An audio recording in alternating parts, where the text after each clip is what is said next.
Bismillahirrahmanirrahim. Ar-Rahman 'allamal Qur'an, khalaqal insana 'allamahul bayan, 'allamal insana ma lam ya'lam. Nusalli wa nusallimu ala Rasulihi Muhammadin Sayyidil Anam wa ala alihi wa ashabihil kiram. Amma ba'd. Yang saya hormati para ulama, para kiai,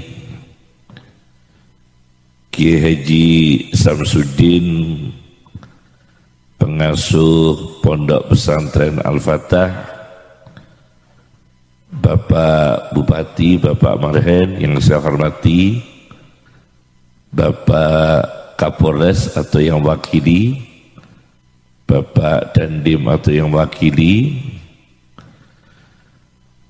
para wali santri, para hadirin, para alumni, semua tolabah santri yang semoga diberi panjang umur semua, panjang umur yang barokah, kesehatan yang barokah, aktivitas yang barokah, tentunya ilmu yang manfaat dan husnul khatimah.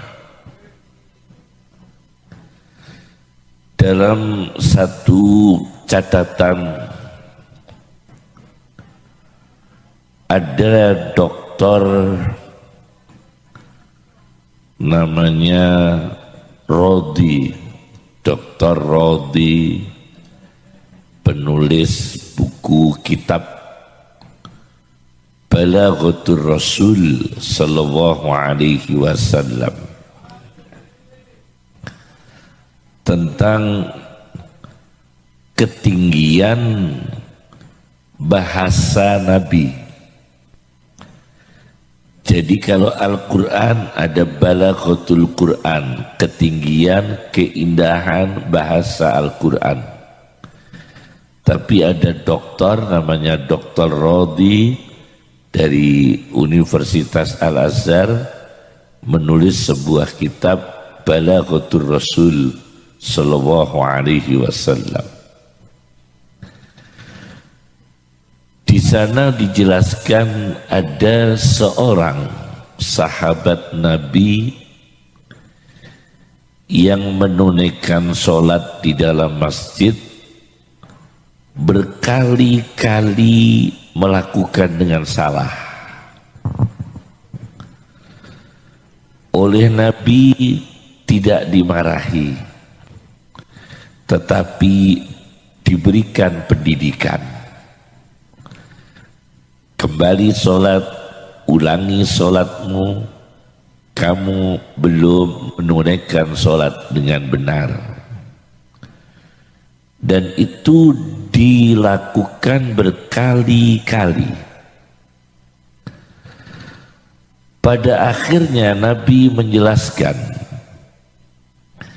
tentang titik-titik mana saja kekurangan-kekurangan yang dilakukan orang tersebut ketika menunaikan sholat. Nabi menjelaskan, kalau rukulah dengan tumakninah, dengan tenang. Berdiri dari ruku, iktidal, berdiri dari ruku, lakukan dengan tumakninah, dengan tenang. Sujud dengan tumakninah, tenang. Duduk antara dua sujud juga dengan tenang. Sujud lagi juga dengan tenang. Dan seterusnya. Yang saya ingat, i'tidal tidak disebut, tapi ruku dengan tenang, sujud 2 kali dengan tenang, antara 2 sujud dengan tenang, kemudian duduk untuk melanjutkan rakaat kemudian, namanya jalsatul istirahah, juga dengan tenang. Pendidikan ini menjadi inspirasi kepada kita bahwa pendidikan ada yang verbal, ada yang aplikatif, ada dawuh, ada praktek. Nabi mengatakan sholat itu begini, begini, begini. Itu dengan verbal, dengan komunikasi, dengan dawuh. Kemudian prakteknya begini, begini. Inilah pendidikan yang dicontohkan oleh Rasulullah Sallallahu Alaihi Wasallam. Para kiai, para ulama, pengasuh-pengasuh dan para pendiri pondok pesantren itu bukan hanya dawuhnya yang luar biasa, tapi beliau mendawuhkan ikhlas, beliau juga mempraktekkan ikhlas. Mendawuhkan khusyuk, beliau juga khusyuk. Mendawuhkan tirakat, beliau para ulama, pendiri-pendiri pesantren juga tirakat. Mendawuhkan untuk istiqomah, beliau istiqomah. Ini keteladanan yang luar biasa. Oleh karena itu, dalam ilmu tasawuf namanya ruh suatu pekerjaan. Sholat itu praktek, tapi ruhnya sholat adalah ingat kepada Allah. Aqimis sholata li zikri. Kerjakan sholat untuk mengingatku kepada Allah. Puasa itu ritual, tapi targetnya puasa la'allakum tattaqun. Kutiba alaikumus siyamu kama kutiba alal ladina min qablikum la'allakum tattaqun. Itu ruhnya puasa. Zakat itu ibadah sosial, tapi ruhnya zakat adalah tutahhiruhum wa tuzakkihim biha. Mensucikan harta kita, mensucikan rezeki kita, itu namanya ruh. Maka apa kelebihan pesantren daripada pendidikan yang lain? Pesantren itu melakukan suatu pekerjaan yang real, yang nyata, dan di dalamnya ada ruhnya. Ada ruhnya. Tulis seorang pemikir India, Shah Ad-Dahlawi, Ahmad Shah Ad-Dahlawi, dalam kitabnya Hujjatullah Al-Balighah. Beliau mengatakan ada ruhut toharah, ruh bersesuci. Wudu itu bersesuci. Rohnya apa? Sucikan jiwamu. Jangan ada dengki. Jangan ada gelisah yang kemudian tidak melakukan apa-apa. Jangan ada cemas yang kemudian tidak menikmati ibadahnya sendiri. Jangan ada ketakutan miskin yang kemudian berhenti mencari ilmu. Jangan. Jangan ada ketakutan miskin kemudian berhenti mencari ilmu agama. Ruhnya batin. Jangan ada kekhawatiran masa depan yang kemudian hanya khawatir sampai tidak ada langkah mencari ilmu. Betul apa yang dikatakan Pak Mahen tadi, harus ada realnya, ada konkretnya, menang, juara. Itu ruhnya adalah tidak ada kegelisahan yang mengganggu, tidak ada sumpek dalam hati yang kemudian tidak bekerja apa-apa. Santri, para kiai melakukan hal-hal yang nyata.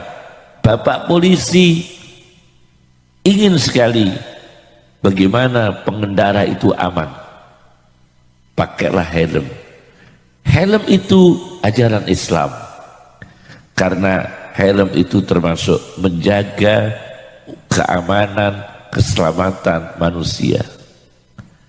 Real itu termasuk jasa-jasa yang jelas.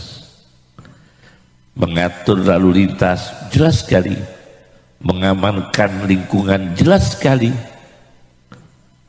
Nah, ruhnya toharoh, ruh suci, ruhnya bersesuci. Kemudian yang kedua, ruhus sholat, ruhnya sholat. Apa ruhnya sholat? Rasakan Allah melihatmu.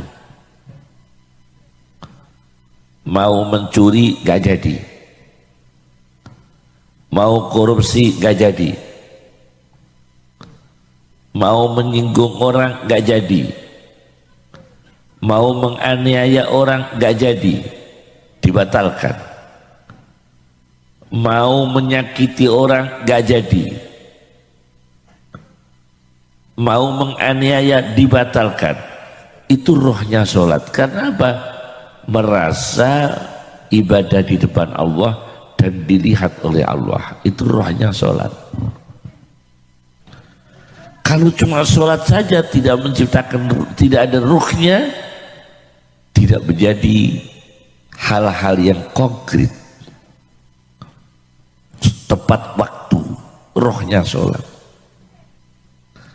Yang ketiga ada ruh tilawatil Quran, ruh membaca Al-Quran dengan mengangan-angan. Ini teori dulu ya, saya belum pidato ini soalnya ya, baru teori-teorinya, nanti ceramahnya nanti ini teori-teori dulu ya. Yang ketiga adalah ruhu tilawatil Quran, ruh membaca Al-Quran. Banyak orang membaca Al-Quran tidak disukai oleh Al-Qurannya sendiri. Karena apa? Karena kalau yang mengundang orang miskin, dia bacanya ayat pendek. Karena yang mengundang orang miskin dibacakan inna a'thainakal kausar. Tapi kalau yang mengundang pengusaha, Al-Baqarah dibaca. Kalau yang mengundang orang miskin, doanya apa? Yaitu doanya bismika Allahumma ahya wa bismika abud. Karena yang mengundang orang miskin. Tapi yang mengundang orang kaya, doanya panjang. Itu jelas, ini orang bermasalah dengan Quran. Ada orang,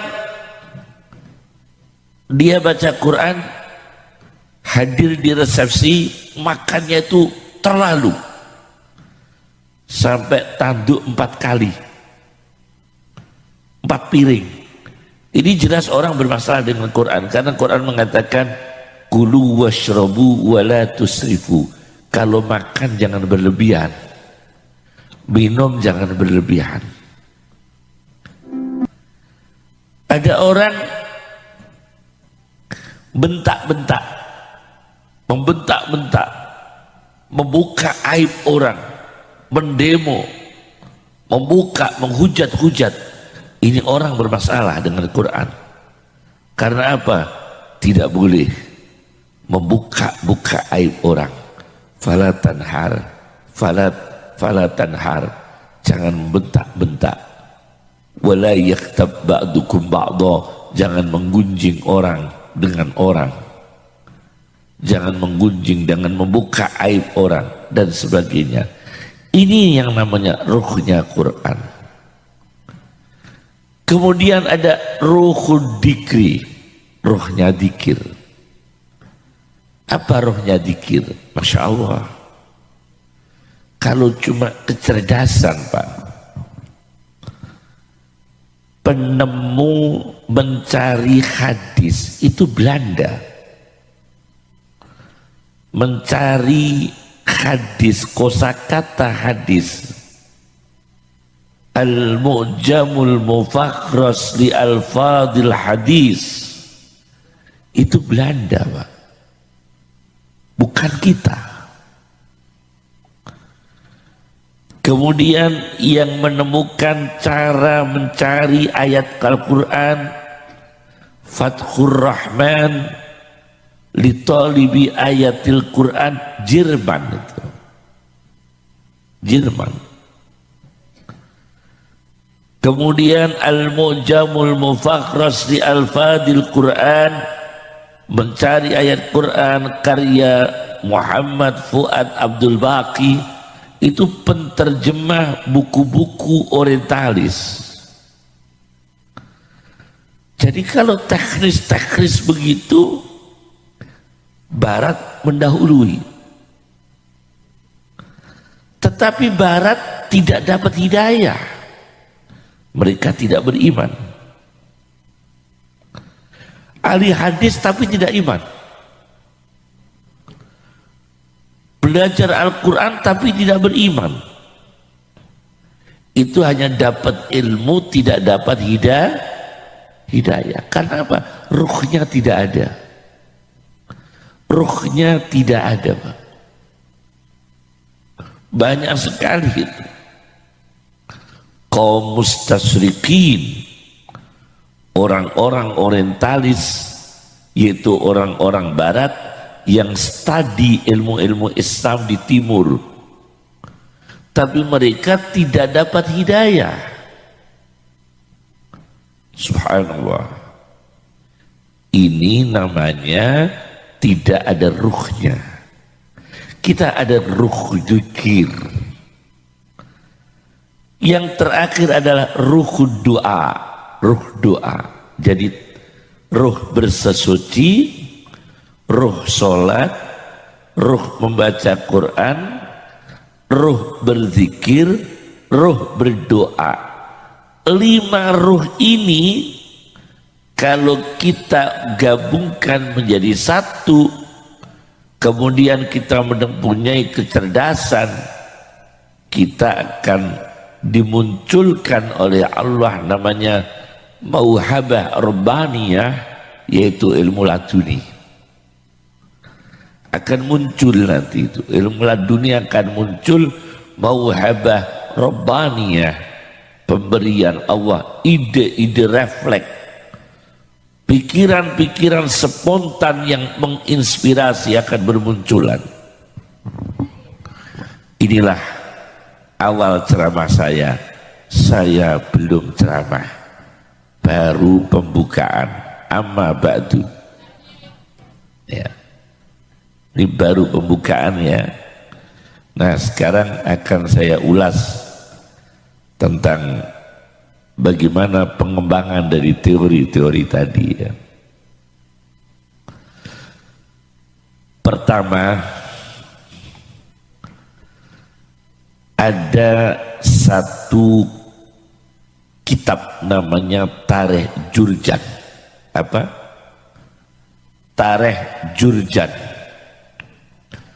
sejarah Jurjan. Pak Tentara, saya punya kitab Tarikh Jurjan ini dibelikan tentara yang bertugas di daerah konflik di Sudan. Jadi yang tentara Indonesia yang dikirim di Sudan. Nah, saya pesan kitab yang di sana, diberikan kitab Tarikh Jurjan, Saya pelajari kitab itu. Di situ ada keterangan seorang Sultan Harun Ar-Rasyid sedang makan makanan favorit Emirat, daerah Emirat Arab, daerah Arab, namanya makanan khobis. Pakai sendok pakainya. Sufyan bin Uyainah melihatnya, kemudian Sufyan bin Uyainah mengatakan, wahai Sultan Harun Ar-Rasyid, kamu makan kok pakai sendok? Menurut Abdullah bin Abbas, di antara kemuliaan manusia, walaqad karramna bani Adam, dan sungguh aku membuat mulia manusia, anak cucu Adam, yaitu dia bisa makan dengan tangannya sendiri. Dia makan dengan jari-jarinya sendiri. Itu kemuliaan manusia. Kalau bisa pakai jari-jari sendiri, jangan pakai sendok. Langsung Harun Ar-Rasyid membuang sendoknya. Ternyata kemuliaan manusia itu termasuk makan bisa pakai tangan tanpa sendok. Itu kalau bisa, kecuali yang tidak bisa pakai tangan langsung. Seperti bakso itu kan gak lazim. Makan bakso pakai tangan itu kan gak lazimnya. Lazimnya pakai sendok. Tapi kalau bisa pakai tangan itu kemuliaan manusia. Nah, kasus ini luar biasa, Pak. Di Swedia, ini kan kemuliaan manusia. Di Swedia itu, Pak, Masya Allah ya, nyuwun sewu ya. Saya baca di tafsir Sya'rawi, Swedia itu negara Eropa yang hebat, pinter-pinter dan maju dan makmur. Tapi di Swedia itu diizinkan bunuh diri. Dan ada kantor pelayanan bunuh diri. Masya Allah.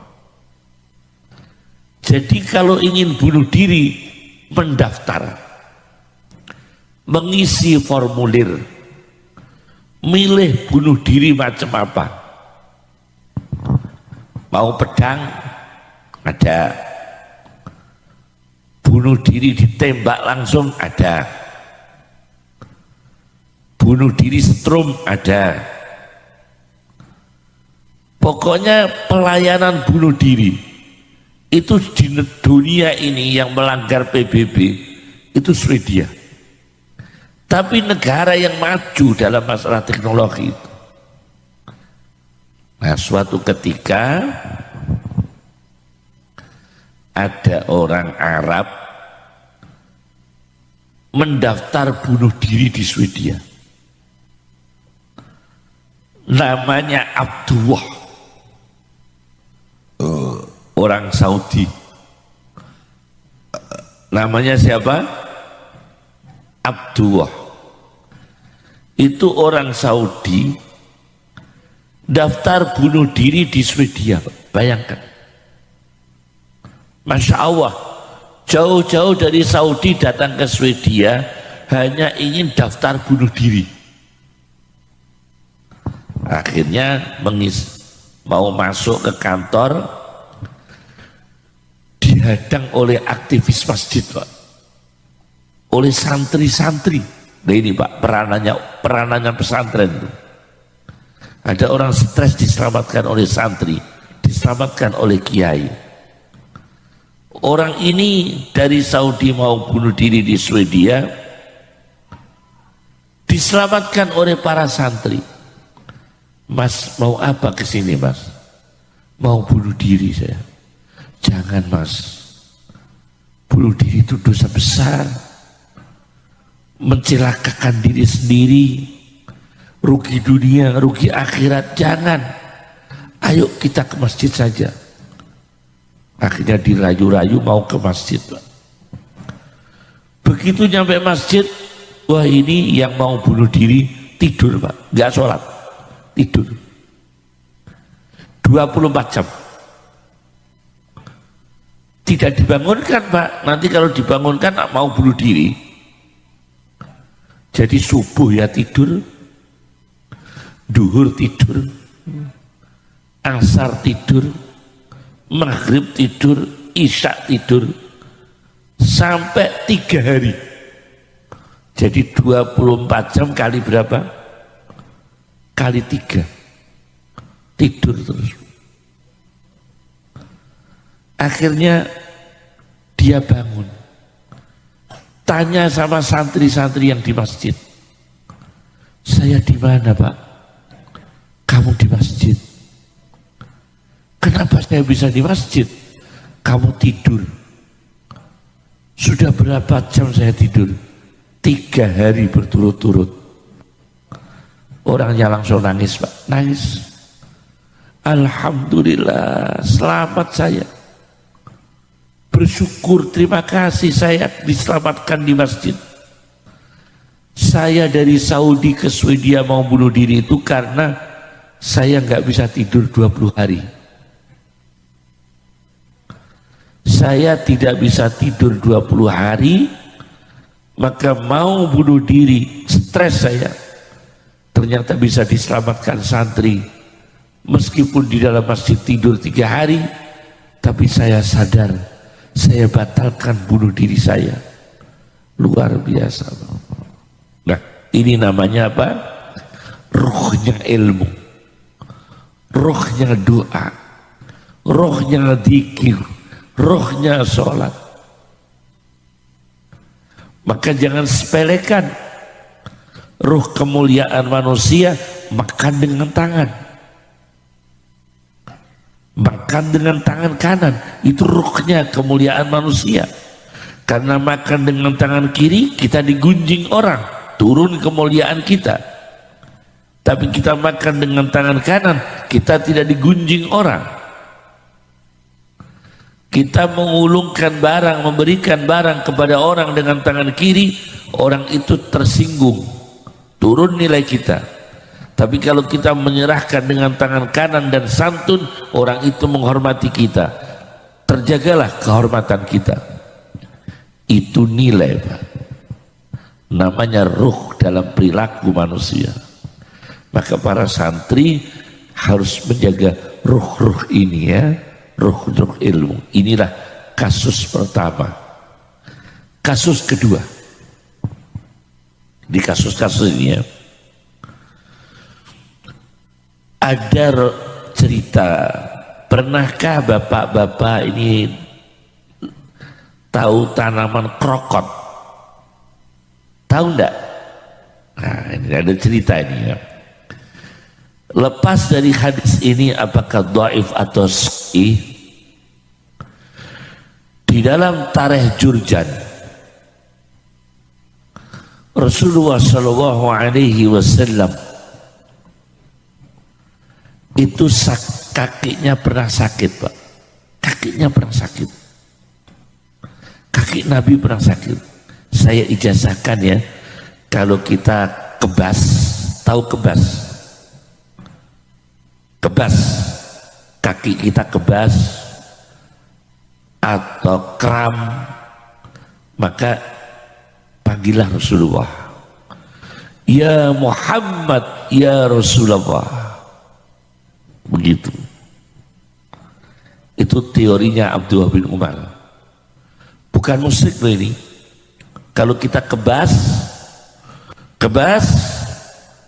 atau terasa nyeri atau apa, panggil ya Muhammad, ya Rasulullah, dengan niat memanggil orang yang paling kita cintai. Dalam memori otak manusia yang paling kita cintai, maka sakit itu hilang.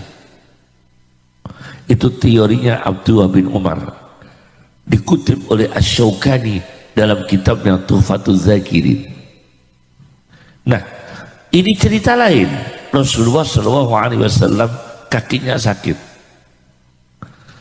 Begitu kakinya sakit, kaki Nabi ini diletakkan di atas tanaman krokot. Tahu krokot ya? Cuma bahasa Arabnya tidak bagus. Krokot itu bahasa Arabnya hamkok, tolol. Tidak bagus ya. Hamkok itu apa? Tolol, ahmak. Kumprung, tahu kumprung ya? Itu orang Arab menyebutnya tanaman hamkok. Kalau dimaknai Jawa, krokot. Nabi kakinya sakit, diletakkan di atas tanaman krokot sampai merasakan enak. Akhirnya Rasulullah mendoakan barokah untuk tanaman krokot. Masya Allah. Untuk tanaman krokot didoakan barokah oleh Nabi Shallallahu Alaihi Wasallam. Dan akhirnya krokot punya khasiat untuk menghilangkan penyakit pusing. Mengkonsumsi krokot memperkuat daya tubuh terhindar dari pusing. Tapi ya jangan terus makan krokot 1 kintal ya enggak. 1 kintal 2 kilo ya enggak. Artinya sewajarnya ya. Tidak tiap hari krokot ya enggak. Nanti overdosis nanti ya. Artinya krokot ini karena Nabi Muhammad SAW menginjakkan kakinya di atas tanaman krokot al-hamqa, kemudian sakitnya hilang, nyerinya hilang. Rasulullah mendoakan barokah untuk tanaman krokot, dan akhirnya tanaman krokot ini barokah. Di antara khasiatnya untuk menghilangkan penyakit pusing. Subhanallah. Ini ruhnya doa Nabi SAW. Jadi doanya Kiai ada ruhnya.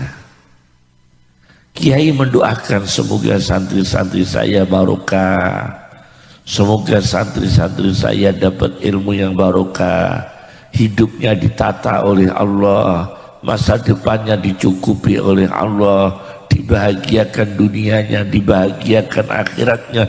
Doa-doa seperti ini ada ruhnya semua. Dan itu penting sekali.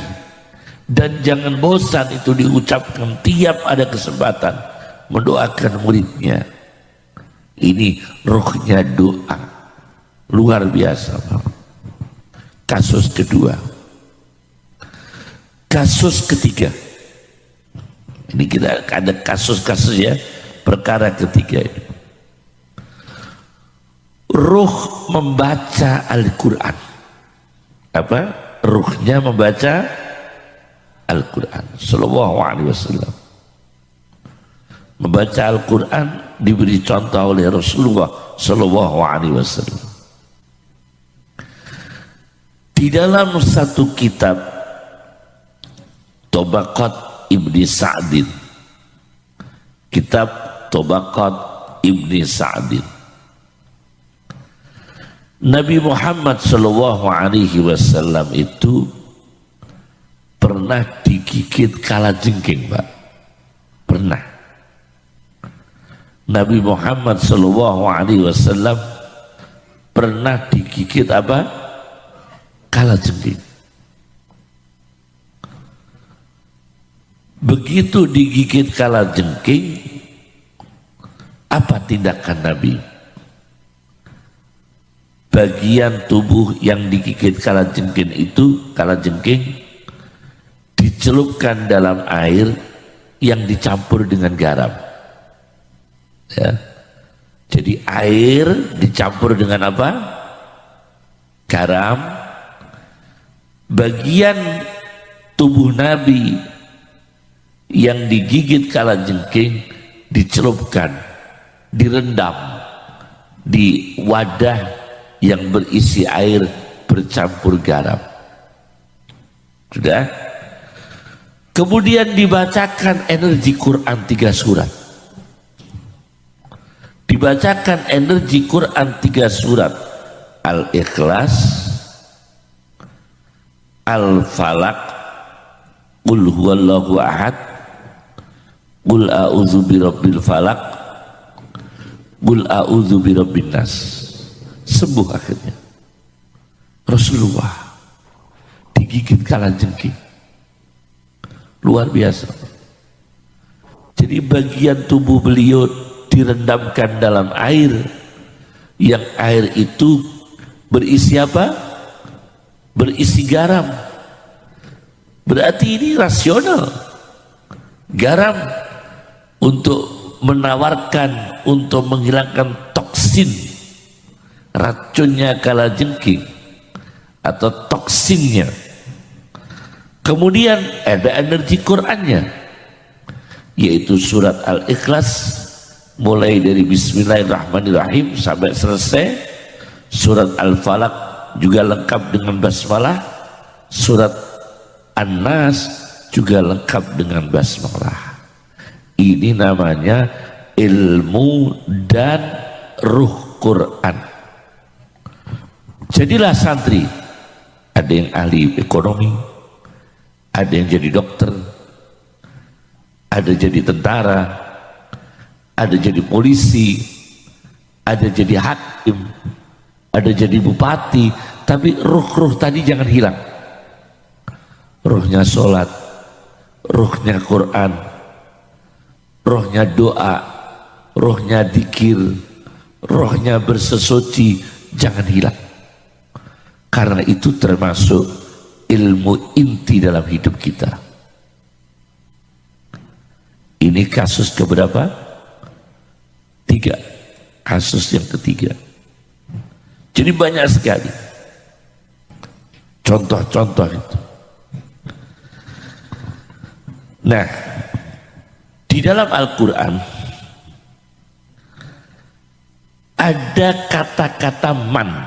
Tahu man? Man itu kalau santri tradisional, man iku wong.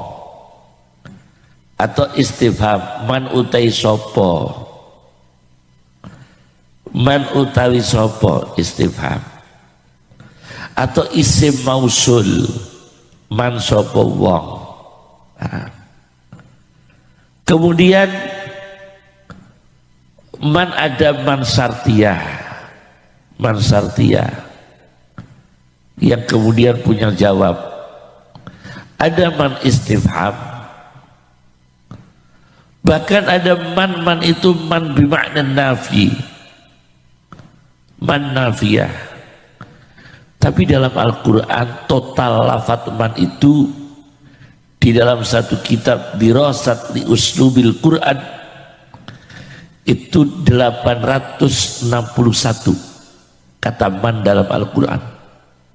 Berapa? Man dalam Al-Quran 861 kali dalam Al-Quran. Ternyata ketika man itu dalam linguistiknya, dalam bahasa, itu kan al-aqil, yang berakal. Kalau ma tidak berakal. Tapi ketika Al-Quran bicara tentang binatang, itu pakai man. Tentang binatang, berjalannya kakinya binatang. Faminhum may yamshi ala rijlain, wa minhum may yamshi ala arba. Ada kan ya? Ada binatang yang berjalan di atas 2 kaki. Ada yang berjalan di atas 4 kaki, pakainya man. Padahal tidak berakal, tapi pakainya man.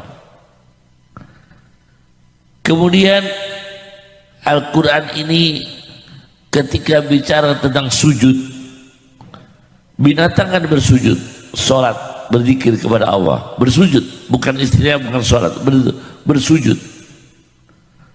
Sapi bersujud kepada Allah, kambing bersujud kepada Allah.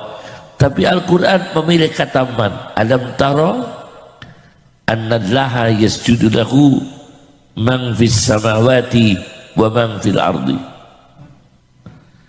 Apakah kamu tidak mengetahui sesungguhnya telah bersujud kepada Allah makhluk-makhluk Allah yang di langit dan makhluk-makhluk Allah yang di bumi.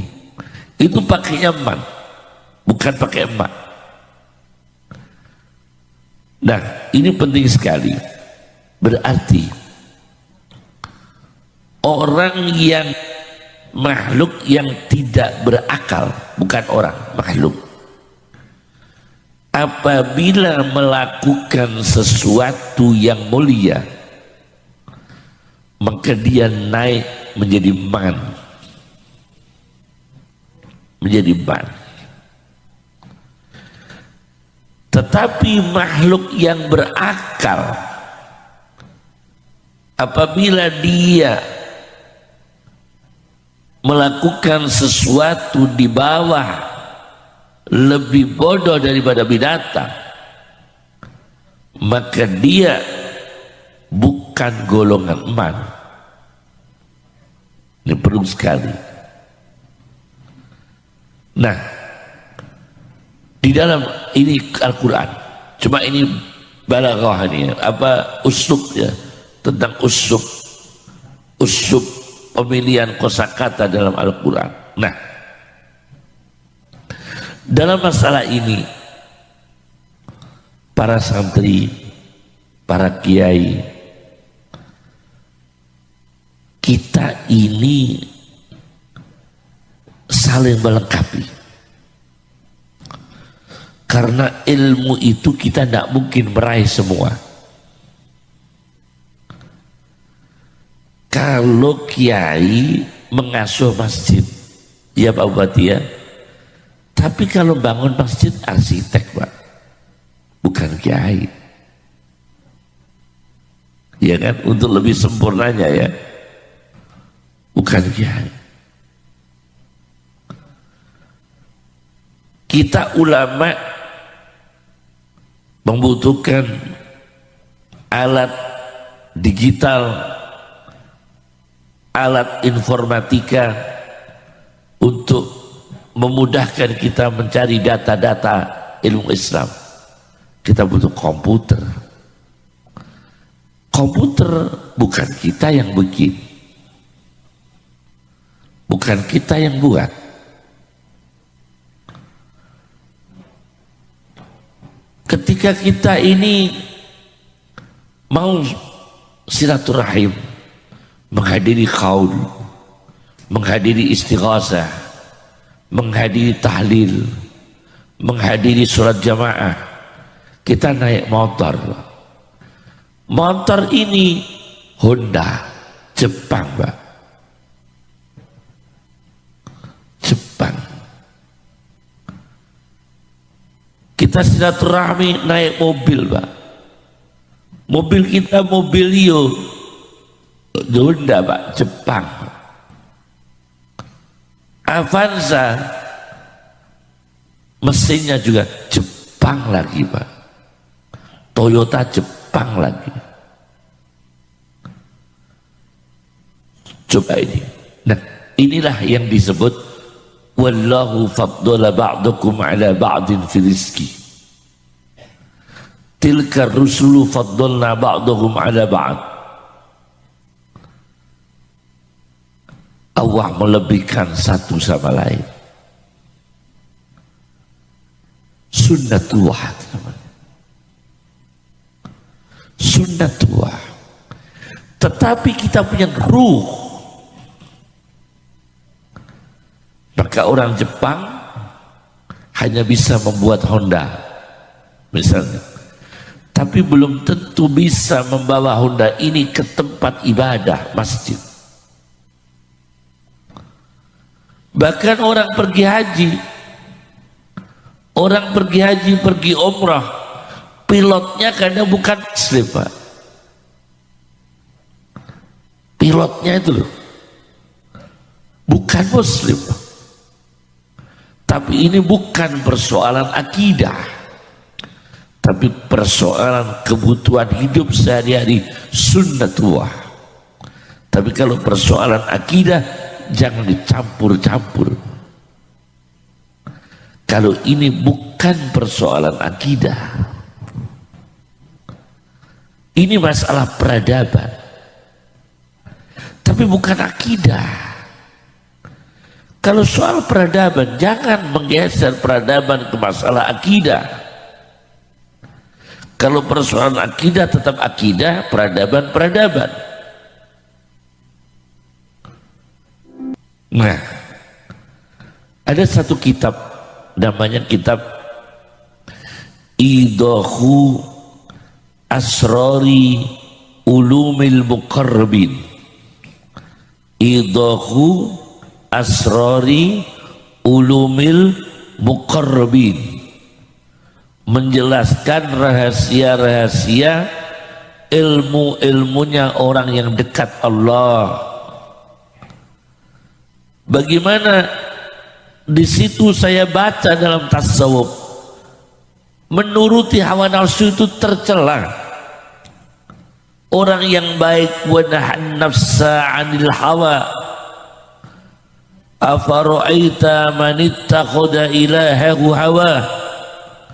Orang yang mentuhankan hawa nafsu, wa man adallu mimman ittaba'a hawa. Siapa yang paling sesat, lebih sesat daripada orang yang mengikuti hawa nafsu. Al-Quran sangat mencela kita diperbudak hawa nafsu, tetapi di dalam ilmu tasawuf dijelaskan Allah dengan maha hikmahnya membuat di dunia ini ada orang yang hawa nafsu. Sebab ada orang yang ingin kaya raya, materialis, kaya raya. Tapi bukan berarti kita niru, jangan. Karena itu merusak ideologi. Materialisnya jangan kita tiru. Cuma dia itu karena kedonyan, maka dia membuat handphone. Kita pakai, kita bisa memanfaatkan. Tetapi yang bikin ini orang materialis, Pak. Bahkan banyak orang ateis, Pak.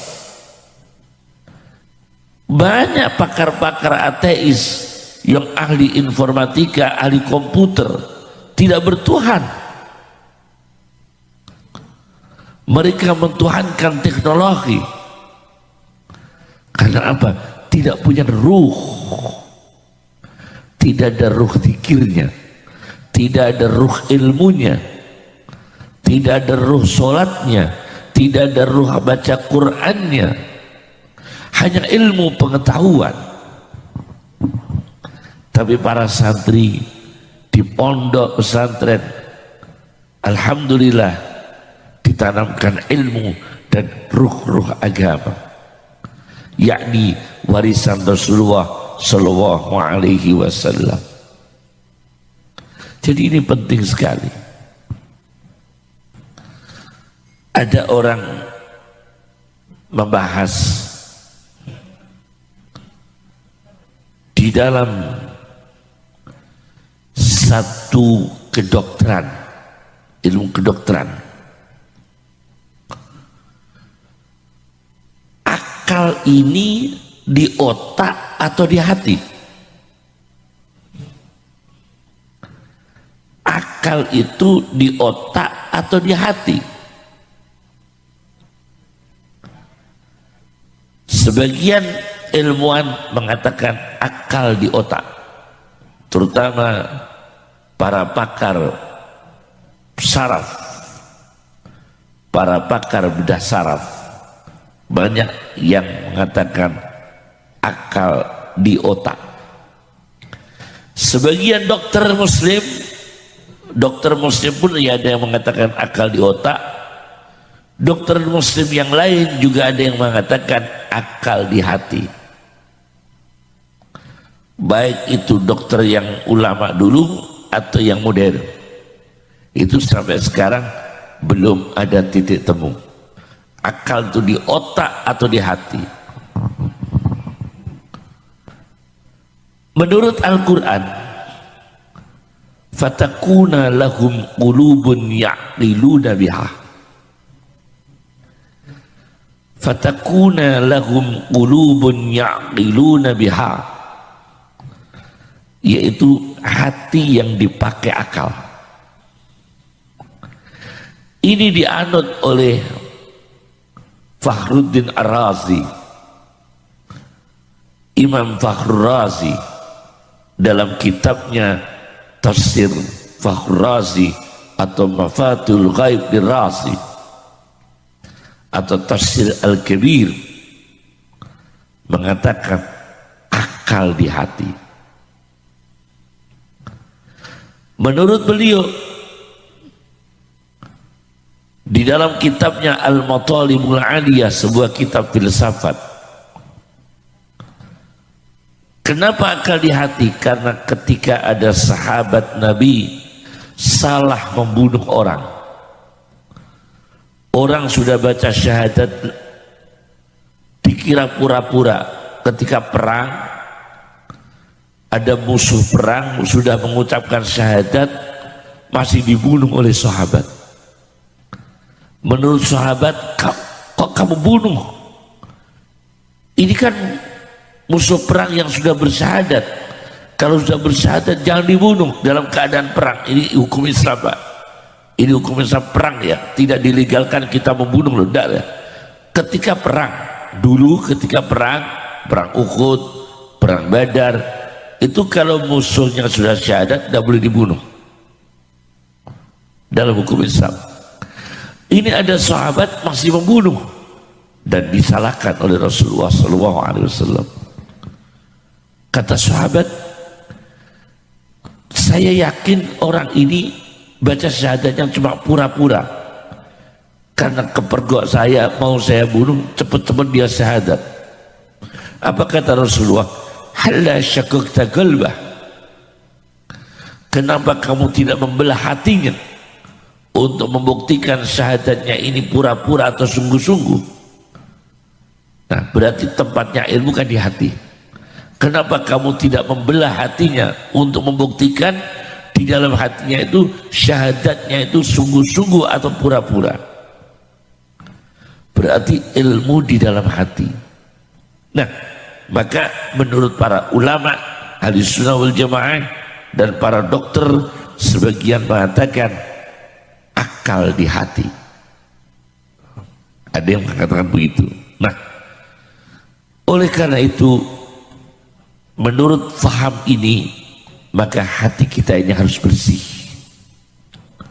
Jangan ada dendam, jangan ada kebodohan, isilah dengan ilmu. Jangan sampai kejam dengan manusia, jangan radikal, jangan ekstrim. Jangan radikal, jangan apa? Ekstrim. Jangan main hakim sendiri. Hati kita isi dengan kasih sayang, hati kita isi dengan ilmu, hati kita isi dengan dzikir, hati kita isi dengan doa. Karena itu tempat pengetahuan, tempat iman, tempat cahaya. Inilah namanya kajian tentang ruh ya. Ini baru saya bahas man yang jumlahnya berapa tadi? 861. Saya baru membahas 2 kata man, padahal jumlahnya 861. Baru saya bahas 2 ayat. Ini kalau saya bahas semua berapa bulan di sini? Nah, ini pembahasan tentang kajian ilmu. Jadi para santri, saya pernah bertemu di Thailand. Waktu itu kami ketemu dengan Jenderal Pek, pimpinan Angkatan Darat di Thailand. Ketika itu kami bertemu dengan para jenderal-jenderal mereka dari Angkatan Darat, dan saya diberi kesempatan untuk memaparkan bagaimana Islam dan perang. Saya sampaikan di hadapan mereka Saya sampaikan bahwa Islam itu cinta damai. Perang tidak dimulai dari kita, tapi dimulai dari mereka. Al-Quran mengatakan, wahum bada'ukum awwala marrah. Wahum bada'ukum awwala marrah. Mereka mengawali perang, maka orang Islam baru boleh perang. Tapi kalau orang Islam memulai tidak boleh. Kecuali kalau mereka perang seperti zaman dulu. Perang Uhud itu orang kafirnya yang memulai, baru orang Islam melakukan perlindungan dan perlawanan. Tapi kita tidak boleh serta-merta langsung membunuh, perang radikal ekstrim, tidak boleh. Harus menjaga mahalnya nyawa manusia. Paham ya? Mahalnya nyawa manusia. Ini pelajaran dari Islam. Saya sampaikan. Nah, santri-santri ini dibekali Al-Quran, dibekali ngaji, dibekali ilmu agama. Mulai dari pelajaran dasar, luar biasa. Saya pernah meneliti kitab Alfiyah dari pandangan tasawuf. Alfiyah yang dipelajarkan di pesantren, ada pelajaran Alfiyah ya, pelajaran Nadham Alfiyah. Itu saya kumpulkan syair-syair yang mengandung nilai-nilai tasawuf. Kastaqim, istiqomah. Istiqomah li zuhdin, zuhud, ada Alfiyah. Zakoni qona'ah, mahmudul maqasid, terpuji tujuan-tujuannya. Al-wari wirai, itu dalam Alfiyah ada. Saya kumpulkan waktu itu, cuma belum saya cetak. Penelitian saya tentang nilai-nilai tasawuf dalam kitab Alfiyah. Jadi banyak sekali ajaran-ajaran ini. Oleh karena itu, titipkan putra-putri kita di pondok pesantren supaya hidupnya itu punya ruh. Tidak hanya ilmuwan yang tidak ada ruhnya. Jangan seperti orang barat ya. Orang barat, orang Eropa, hanya ilmuwan saja, tidak ada ruhnya. Akhirnya gimana? Nudis dia, telanjang hidupnya. Hidupnya hidup nudis, hidup telanjang, tidak berpakaian. Karena tidak merasakan kehormatan. Manusia adalah berpakaian. Mereka melakukan seks bebas tanpa malu karena tidak merasakan perkara ini seperti binatang. Mereka melakukan pembuangan anak di mana-mana hasil hubungan seks di luar nikah karena tidak ada rasa empati menterantarkan manusia. Dan itu banyak terjadi di barat. Dan banyak terjadi di Eropa. Tapi alhamdulillah di Indonesia ada perkawinan, ada pernikahan, masih berbaju, masih menutup aurat. Kami punya kawan sahabat baik, Jenderal Anton Bahrul Alam. Tentu tahu Bapak polisi ya, itu sahabat kami, Jenderal Anton Bahrul Alam, itu yang mengusulkan polisi berjilbab. Itu kan yang pertama mengusulkan, termasuk Anton Bahrul Alam. Ini memberikan ruh-ruhnya, ruh-ruh agama. Ada ulama kabupaten-kabupaten ini pasti musholanya bagus-bagus. Terminal di Indonesia ada musholanya, mall ada musholanya, kantor bupati kan ada musholanya, semua kantor-kantor pemerintah ada musholanya, ada tempat sholatnya. Luar biasa Pak. Ini kan kerjaan santri semua itu. rumah sakit ada masjidnya, bahkan yang paling nggak masuk akal, tempat maksiat ada musolanya. Iya kan? Tempat maksiat ada musolanya. Saya pernah dipamiti orang hafal Quran, pamit saya, yai saya mau pamit khataman Quran. Cuma saya ragu, Kiai, khataman Quran untuk apa itu? Untuk nganu, Yai? Untuk pembukaan band, Yai, pembukaan usaha karaoke dan band. Wah, kalau itu nanti dulu itu ya. Karena ini menyampur tempat-tempat maksiat maksudnya itu. Itu kalau diadakan hotmil Quran nanti rancu, ya kan? Rancu. Tapi kita alhamdulillah, bagaimana? Semua kantor di Indonesia ada musolanya, ada pengajiannya, yang mengisi santri, yang sholawat santri, yang baca Quran santri. Kan santri bisa di mana-mana, bisa di mana-mana.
Berapa ekonomi di Indonesia ini yang melibatkan santri?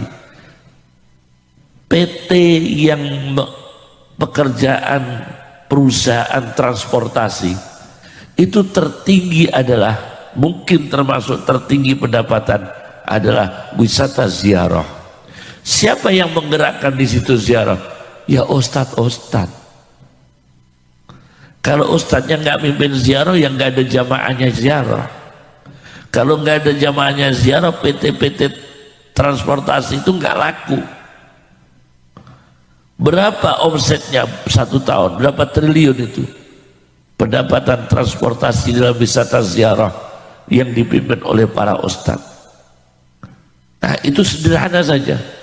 Belum umrahnya, belum hajinya, belum usaha akikoh.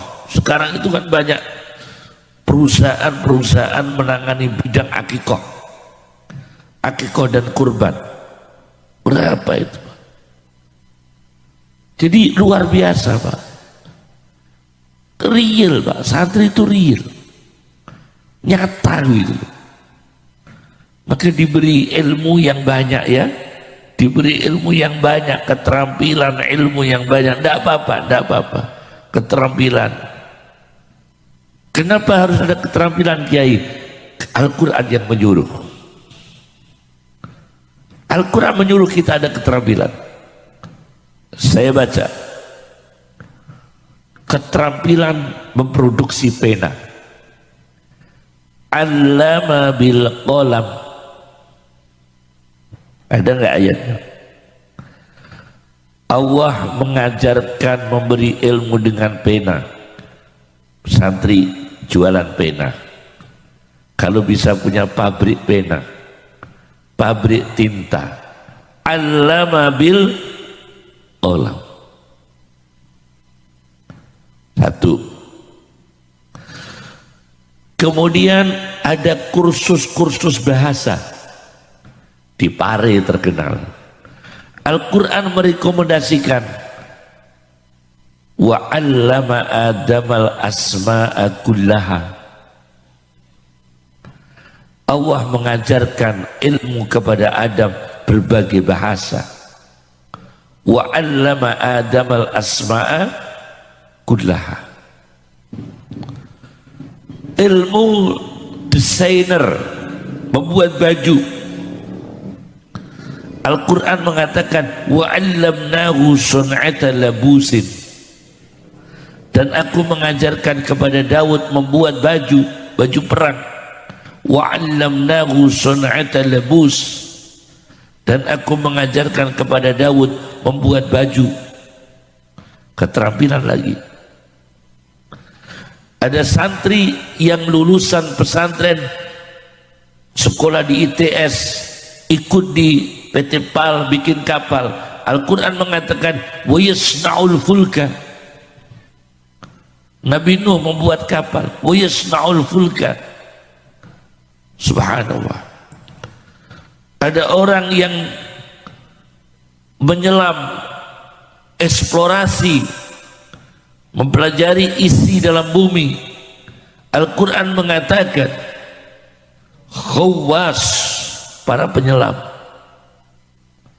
Khawas, mayyahushuna, penyelam yang melakukan eksplorasi dalam tanah, di bawah laut. Jadi banyak ilmu-ilmu yang direkomendasikan oleh Al-Quran. Maka pesantren ini Masya Allah, tapi jangan sampai hilang ruh-ruh tadi itu. Jangan sampai hilang. Ini berkahnya para kiai, berkahnya para ulama, berkahnya para wali. Apalagi di sekitar sini, Nganjuk, Kediri, Jombang ini buahnya ulama, buahnya aulianya. Nganjuk, Kediri, Jombang itu banyak walinya, banyak aulianya, banyak ulamanya. Mulai dari Kiai Abdul Kalim Lirboyo, Kiai Jazuli Ploso, Kiai Ihsan Jampas, Batoan Petok, dan pondok-pondok pare lainnya, kemudian di Nganjuk, di Jombang, luar biasa Pak.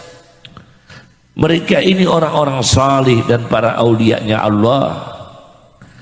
Inda dzikrihim tatanazzalul barakat. Ketika kita menyebut nama mereka, turunlah barokah. Apa barokahnya? Ilmu. Maka saya ijazahkan kepada kita, saya ijazahkan ya Fattah, ya Fattah, ya Fattah, iftah lana fathal futuh. Karena pondoknya ini Al-Fatah, maka saya ijazahkan doa ya Fattah, ya Fattah, ya Fattah 3 kali, iftah lana fathal futuh. Ya, iftah lana fathal futuh. Bukalah kepada kami berbagai macam jalur, membuka jalan rezeki yang barokah, jalan ilmu yang barokah, jalan ibadah yang barokah. Inilah yang bisa saya sampaikan, semoga barokah. Jadi tema saya ini tentang ruhnya aktivitas dunia, ruhnya ibadah, ruhnya aktivitas dunia, dan ruhnya ilmu. Alhamdulillah bisa saya sampaikan dengan selesai, dan itu untuk pembekalannya, terutama kaum adab akademis, orang awam, juga para kiai, para ulama. Alhamdulillah sudah saya paparkan. Insya Allah kita akan ketemu dengan tema yang berbeda, kajian yang berbeda, insya Allah.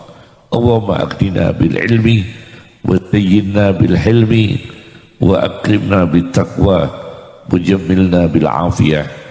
Allahumma kunnana wa la takun alina. Allahumma biyadikal khair innaka ala kulli syai'in qadir. Ya Fattah, ya Fattah, ya Fattah, iftah lana fathal futuh, futuhal ulama'is salihin, futuhal awliya'il mukarrabin, futuhal salihin, futuhal syakirin, futuhal sabirin, futuhal salimin, futuhal ghanimin, futuhal su'ada'il maqbulin. Rahmatullah wabarakatuh. Waalaikum ahlul bait innahu hamidun majid. sayaj'alullahu ba'da usri yusra, masyaallah la quwwata illa billah. Ya Karim, ya Karim, ya Karim, akrimna. Sallallahu ala Muhammad sallallahu alaihi wasallam. Wa akhiru da'wana anil hamdulillahi rabbil alamin. Assalamualaikum warahmatullahi wabarakatuh.